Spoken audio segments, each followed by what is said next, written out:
Welcome to Action Energy Market Global podcast. My name is Tarja Teppo.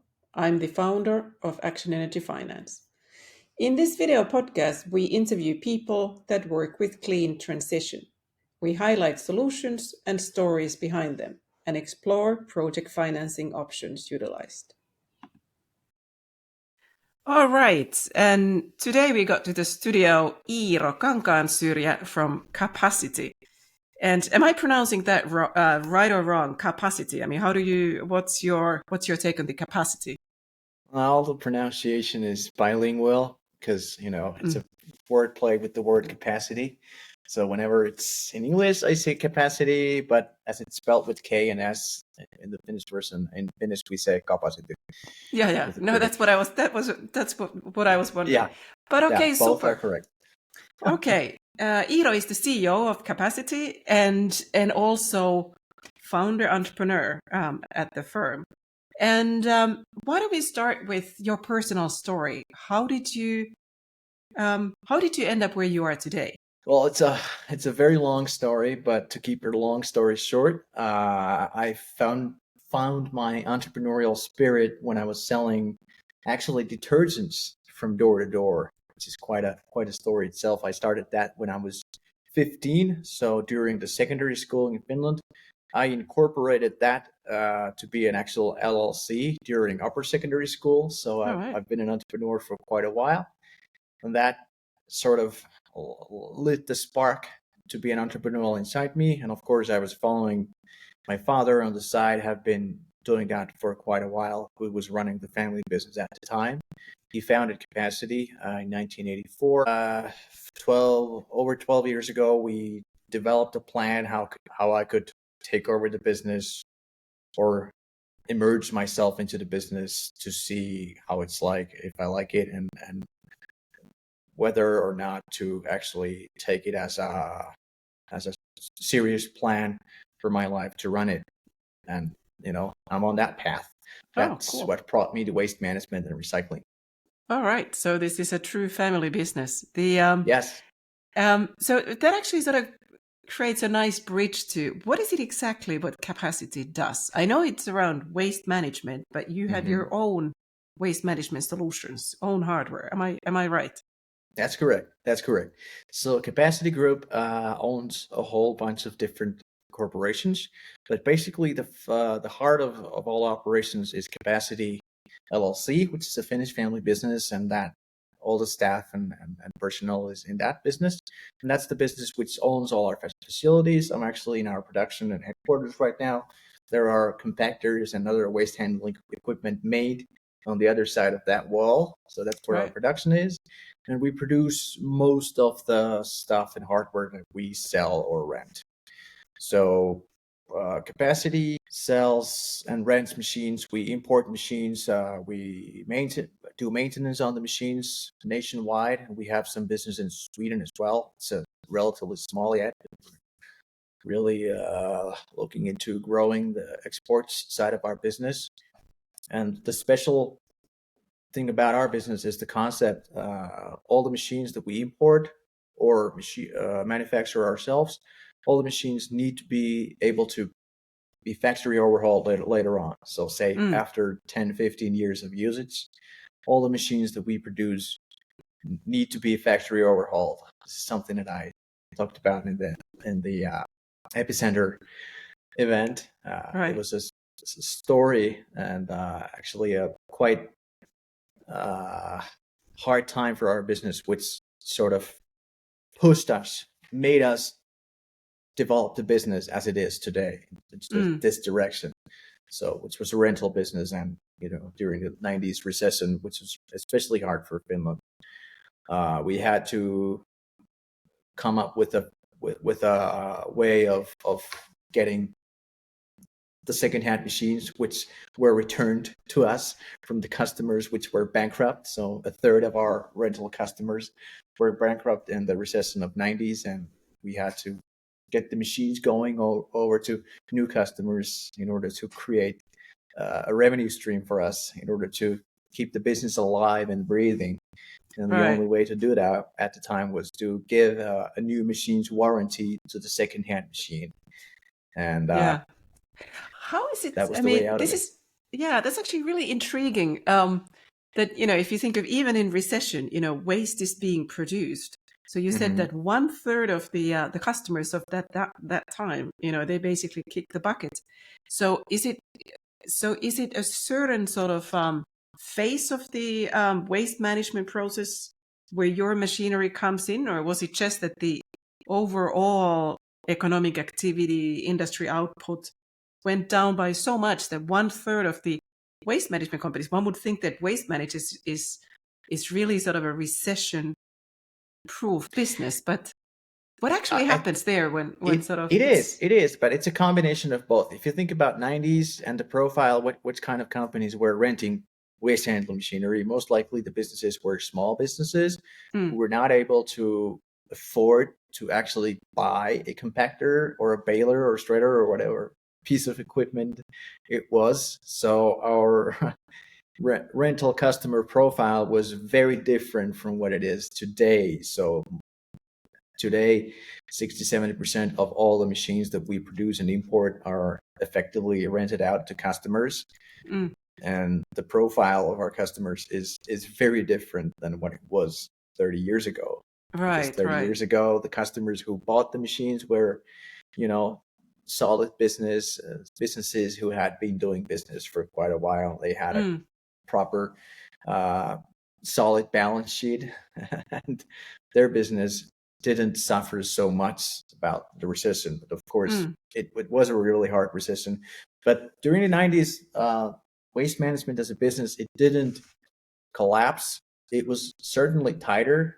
If you look at the statistics, the amount of waste did ultimately decrease a little bit, but it was like, it stopped growing and right, then went again.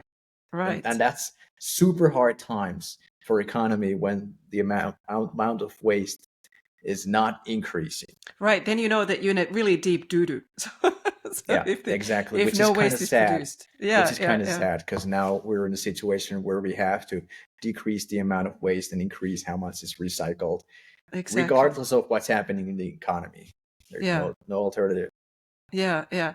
The what you mentioned, I guess these are current figures. So 60 to 70% of Yes. the customers, they are renting the machines. Yes. So and part of those or some of those machines you manufacturing yourself. Some of them you buying from outside. Yeah. It's probably a combination, and Yeah. then so is it a monthly service, or is it sort of like, because you said that you actually sort of in the core of your business is basically taking secondhand machines and refitting them, rehauling them, right, and then Hmm. renting them out again to sort of new businesses. So you could say that within the waste you're trying to minimize the the sort of the growth of waste in the actual sort of waste management machinery itself. Yeah. Yeah. That's true. That's true. The way it works, we buy a lot of our machines back from customers who brought them. We purchased it last year. We purchased uh, at least four machines which were made in 1996. So Oh my goodness, that's like and they were factory almost overhauled. 30 And years and they're still yeah, working. yeah, especially That's it's amazing, and it feels funny and warming to see those old machines coming back to us and then being factory overhauled. It's like time traveling when you mm, go into the machines and remember, oh, this was made back then, and a company was facilitated there, and we had these people working in the business at the time. But it's very different from anything else that I've seen in all of business industries, and I like it yeah, so much. And that's probably what brought me into the family business yeah. and into the waste management, which sparked recycling agent. Right. So basically, sort of what you mean by that is that the actual industrial machinery can be used for such a long time and can be sort of Yeah. rehauled, can be Yes. reused. So Yes. it's, if I understand correctly, it's basically sort of so what's your typical customer like?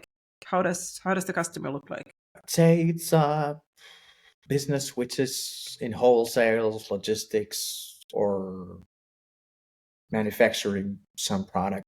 It could be a hospital as well, or another facility like a harbor. Yeah. Could be a hotel or shopping mall as well, or So just a large commercial real estate building, just right. producing waste. I'd say that the traditional break-even point for leasing or purchasing a compactor would be economical is approximately 40-50 tons of waste per year, regardless of Okay. the waste fraction. Okay. And how does Yeah. it work in this business? I mean, you provide the compactor. So that means that whatever, cardboard boxes, whatever it is, what they are producing, you can press it sort of to a smaller Compacted. space. Yes. And then what happens there? I mean, what happens after that? I mean, do you also take care of the actual sort of waste handling, or you basically provide them with the machine? They can sort of have the waste truck or whatever it is come by less often to pick up that compacted waste. Is that how that works?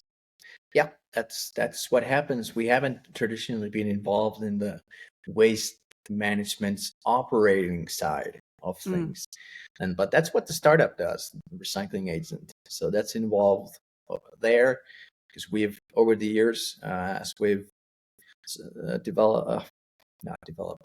delivered machines to customers, and 10 years ago, over 10 years ago, when I joined the business, I started looking at the actual costs, the actual waste management costs, and the unit prices, which our customers were paying for their, haulage and tonnage. How much they're paying for a ton of mixed waste being processed, or REF, or how much money are they getting for a ton of cardboard that they produce, or plastics. And it didn't take so long that we noticed that there are actually great differences within the market, within the players in the market. And even if customer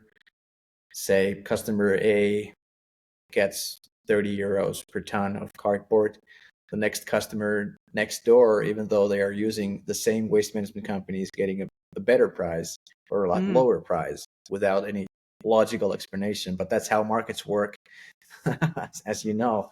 And in waste management, there is a great unbalance between the customer, which is the waste producer, and the waste management company. And that, of course, works in the benefit of the waste management company, because they get to profit from this unbalanced information situation here.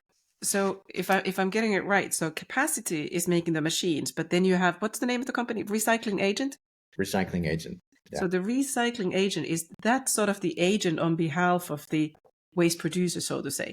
So the Kapasity customer, exactly. right? So is it more like it's sort of finding the best deal for you among the waste management? It's a platform which does exactly that. All right. So what sort of so this is, you said that this is the startup. So is this is your brainchild? So this is what you've started, and yes. So tell us about that. So you notice this sort of market opportunity, that there's not enough information among the waste producers. What would be the best possible option? So it's almost like sort of, are you taking FedEx or are you taking UPS type of thing? So pretty much. And where you could use a combination of FedEx and UPS. All right. Works too. Yeah. So and our platform, how does it work from the customer perspective? So if the customer is thinking, could we cut down on the waste management costs? So how does the process start? Well, it's very, very simple. We have a platform which uses AI to get its data. So all the customer has got to do is sign a contract with us. We start with reporting, and the customer tells its waste management company or waste management companies, in case if there are several waste management companies producing services to the customer, all they have to do is just inform the waste management companies that from day X, let's say, for example's sake, from 1st of April, please send your electronic invoices to this e-invoice address. And that is the electronic invoice address from which we receive the invoices. We read them with our AI algorithm and pump up the data to our cloud platform, where the data is normalized and displayed on a nice dashboard. And from there, the customer is able to see how much they're spending on the waste management, what's the average price, how much carbon footprint is emitted due to their waste management processes, how much is the transport, etc. All the data regarding their waste management produced by a third party, which is us. So Right. we're objective with the data. And from there, we can see pretty soon, say, because waste amounts differ in the course of 1 year. So there are different seasons, like Easter in shopping malls, Christmas is a huge season. It's a waste festival, as you know. So we want to go through those seasons and looking at the customer's data so that we can see the actual amount. And then we can start reallocating the waste streams. And what does that mean? Does it mean like you sort of take, so with your platform, I assume it's the AI doing it and sort of observing that, hey, here's somebody who's producing, say, a lot of cardboard waste versus some other type of mixed waste. And maybe it would make sense for them to use provider A for the cardboard waste and something else. Is that how that works? Or yeah. All right. So what sort of savings? Say that if you are a, I don't know, say a supermarket chain or something like this, I'm assuming that would be rather typical. I mean, they're producing huge amounts of cardboard boxes and all sort of other packaging material. What sort of savings? I mean, through your platform, how would I say, where are the biggest discrepancies in the business? Is it just that people have not paid attention to it before, or that it's just the waste amounts vary a lot, or is it more that the waste types? I mean, where's the biggest discrepancy where you can actually bring then benefit for the customer that, hey, here we have identified that you really should make a change? There are a lot, and the size of the discrepancy depends on mostly the location. Well, it's a combination of location where the waste is being produced and how much waste is produced, and of course, which waste fraction it is. So is it cardboard or is it bio-waste? So typically, if a customer has a waste profile, we talk about waste profile. So they produce a lot of bio-waste, cardboard, plastic, RAF. That's where we can, assuming that the customer has got its processes around waste, I mean recycling, and how they're sorting the waste, assuming that all the waste fractions are sorted correctly. That's a different scenario, we can go there. But assuming that they are sorting out correctly, these are the waste fractions from which we can create the most savings. Universally, doesn't matter where we are. But when it comes to the normal scenario where there are some errors in sorting, we look at RAF, which is what we call energy waste here in Finland. Usually, out of energy waste, we find that there is 15% of that is still cardboard. There is up to 40, maybe even 50% of different plastics, which could be sorted out and taken to a special facility, which is able to process mixed plastics waste, which is not this Finnish yrityspakkausmuovi, but mixed plastics. We already have facilities here in Finland which are specified to handling and processing mixed plastics. And there we can create very good savings that can be up to 70-80%. Oh, that's crazy. That's crazy. So I guess, I mean, especially for those businesses who generate quite a lot of waste from packaging or something like this. So there's big savings to be made. So how does it work? Is it more like an ESCO model in a way that, you sort of you observe these things through the platform, through the AI, what could be done? Is it also that you then actively you provide this information to the client, or you basically take over as an agent and sort of handle it for them, or everything above? Well, that's per customer, however they want to do it, because some customers still want to hang tight on the processes of the waste Mm. management. Some of them don't want us to go out there and educate their staff on behalf of them. Some of them want to be with us, or some of them want to do it, the actual education, because they feel like they're the ones that should do it. It's however they want to do it. But regarding price points, that's a contract matter. So we have contracts where we make suggestions. We're a proactive partner in waste management, and the customer gets to decide what they do, and they can either conduct them on their own or have us do it for them. And then we have contracts where we do everything, and where we Turkey. yeah, exactly. Okay. All Exactly. right. So if I understand right, you're now operating this in Finland, but does this go beyond the Finnish borders? Is the recycling agent, is this something you are aiming to take well Yes. beyond the Finnish borders? Or are you Yes. already operating somewhere else? We are currently not operating outside Sweden, but certainly will be operating outside Finland. So Sweden is something that we're looking at right now. We have customers now in Finland who operate both in Finland and Sweden, so that would be a natural way for us to expand in Sweden.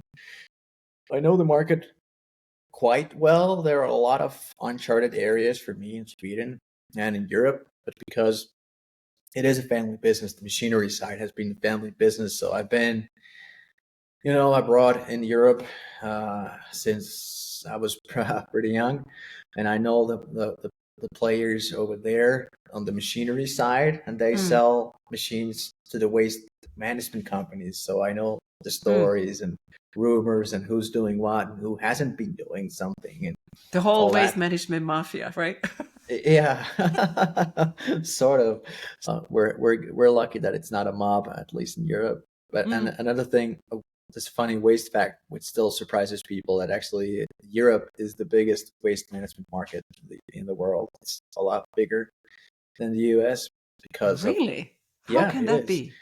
It's not because of the tonnage. Of course, the United States produces actually more waste than Europe, even though we have a lot more people than they do.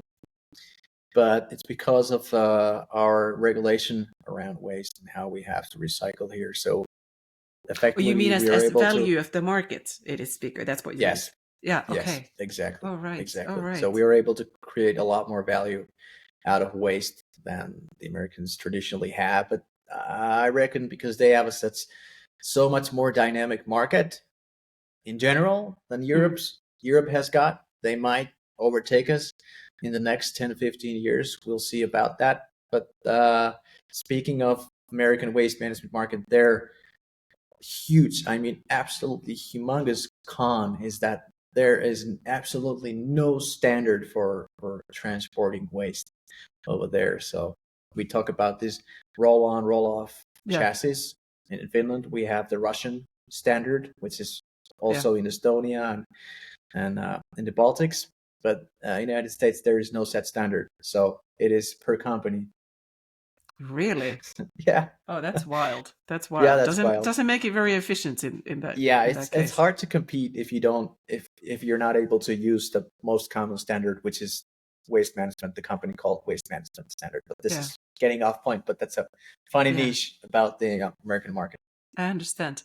Well, as sort of concluding sort of a question, the because clearly, I mean, we generate so much waste in the world, right? And unfortunately, we do. And but some of it can be, and large part of it can be utilized, through recycling in sort of energy generation, so forth. What would you say if you would need to pick one thing, either it's lessons learned or the biggest misunderstanding about or biggest missed opportunity in the waste management sector? What would it be? Like from your personal, you could sort of, make your choice. That's a good question. I'll think I'll follow my traditional analogy with waste management. I think waste management as an industry and as a function for companies, for waste producers, is the most overlooked area of any business. And what I mean by that, if we go back in time and go to 1850s, and we look at crude oil and the oil consumption around the world, we go into US, where the annual oil consumption was less than 2,000 barrels. Mm. And if you had a farm in Midwest and you found oil in your well, you knew your decade was absolutely ruined because you didn't do anything with the farm. Because oil was considered waste. Yeah. And if we rewind 70 years into 1920s, where the oil consumption in the US was over 135 million barrels, and same scenario, you would know immediately that you are rich. I mean, your money, your earnings You're sitting guaranteed. on a pile of gold, basically. Exactly. Yeah. And that's what's going to happen to waste. And it won't take 70 years. It will take 5 to 15 years because we can't afford it any longer. So there will be a time when we dig up our dump sites and start, recycling the materials that we find that are still able to be retracted from those sites. So I guess at that point, the recycling agent becomes the recycling banker, right? So yeah. Let's see. Let's see. Fantastic. Hey, Iiro, this was great. Thank you Likewise. for sharing the story of Kapasity and also Recycling Agent, the company that you're building, the platform that you're building. Anybody who wants to find, we will obviously put these into episode notes as well, but the where do you actually find recycling agents? What's the because the Kapasity is capacity.fi, right? But the recycling agent, is it under the same site, or where do people find it? It's under the Finnish domain, which is kind of a word monster. All right. Yeah. Okay. Super. Okay, thank you, Iiro, and thanks for having me. Best of luck in expanding to the markets outside of Finland. Thank you so much. Thank you. Thank you for listening. To follow future episodes, subscribe to our newsletter at www.actionenergymarket.com and select Action Energy Market Global Service. We publish new episodes on Fridays. If you are a technology provider or developer in the energy or clean infrastructure area, add your solution to our solution bank.